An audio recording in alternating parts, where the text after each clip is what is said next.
Hey students, today we'll continue with the chapter 27, the judiciary. तो last turn में means इससे पहले जब हम ये चैप्टर पढ़ रहे थे आपके एग्ज़ाम से पहले, एग्ज़ाम के रिवीजन से पहले, तो मैंने आपको सुप्रीम कोर्ट बताया था. उसमें उसकी कॉम्पोजिशन, अपॉइंटमेंट, एलिजिबिलिटी, इन सारे फैक्टर्स को हमने देखा था.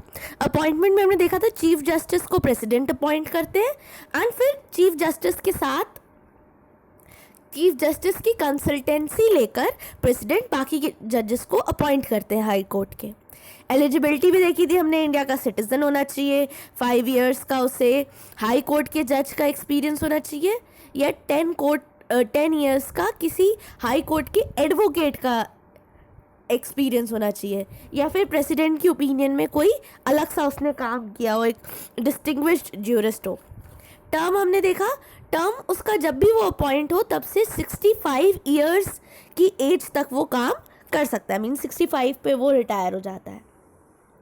ठीक है. और ये भी हमने देखा था कि अगर कोई वो मिसयूज़ करता है अपने ऑफिस का, या मिसबिहेवियर या इनकैपेसिटी प्रूव होती है, तो उसे बीच से भी हम हटा सकते हैं. हम नहीं, मीन्स प्रेसिडेंट हटा सकते हैं. ठीक है. इस प्रोसेस को इम्पीचमेंट कहते हैं. और वो कैसे पास होता है ये भी देखा था हमने. आज बच्चों हम पढ़ेंगे ज्यूरिडिक्शन के बारे में. ज्यूरिडिक्शन क्या होता है? जो सुप्रीम कोर्ट अपना जो जजमेंट का एरिया है, जो जजमेंट का स्कोप है, उसकी अथॉरिटी कितने एरिया तक है, मींस वो किन किन चीज़ों पे अपना जस्टिस दे सकती है, उसका कितना ज़्यादा उसकी अथॉरिटी का स्कोप है.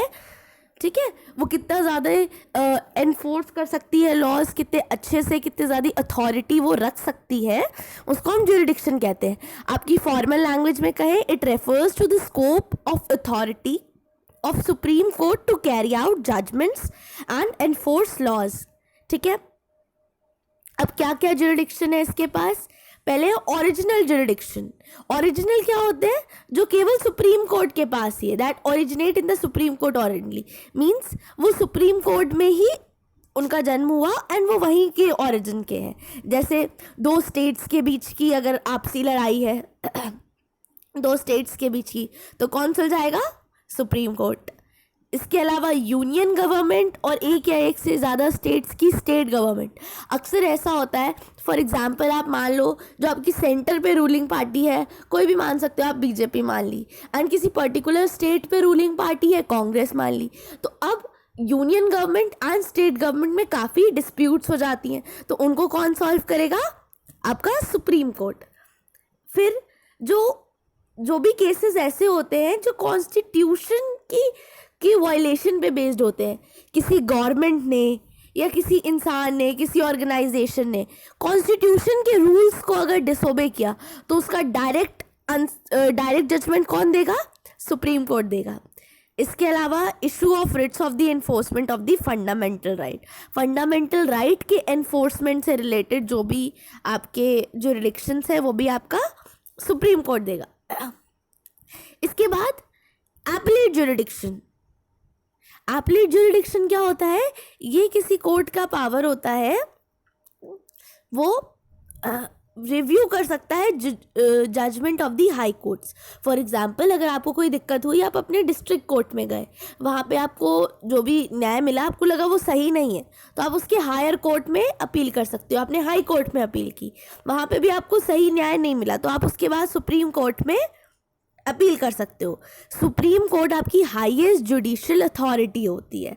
किसी भी हाई कोर्ट के डिसीजन को वो रिव्यू कर सकती है एंड उसके अगेंस्ट अपना खुद का डिसीजन दे सकती है, चाहे वो सिविल का मैटर हो या कोई भी क्रिमिनल केसेस हो.